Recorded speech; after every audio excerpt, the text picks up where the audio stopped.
5 বছর সম্পর্ক করার পর দুজন পালিয়ে বিয়ে করি।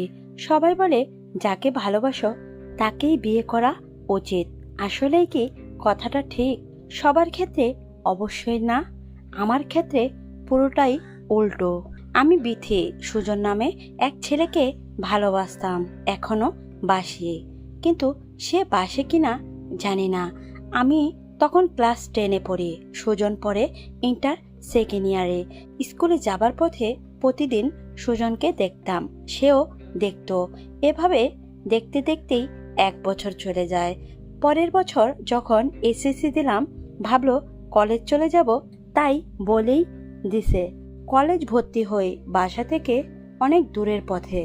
সেখানে কেউ খোঁজ নেয় না। মন চাইলে ক্লাস করতাম, না হয় সুজনের সাথে শুধু ঘুরতাম। এভাবেই কেটে যায় 5টি বছর।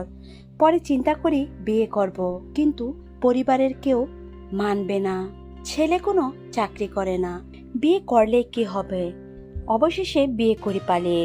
সুজন বলছিল বিয়ে করলে তার পরিবার মেনে নেবে, কিন্তু বিয়ে করার পর বলে সে কখনো বাসায় বলেনি আমাদের কথা।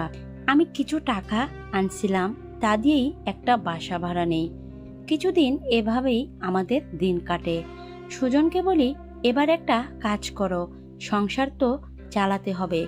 সে যেন কিছুই বোঝে না। বাধ্য হয়ে আমি একটা কাজের তালাশ করি। একটা ইট খোলায় কাজ পাই, ইট গুছিয়ে রাখার। আমার স্বামীকে বললে বকাঝকা করে, রাজি হয় না। নিজেও করবে না আর আমাকেও করতে দিবে না। এমন করলে কি সংসার চলে?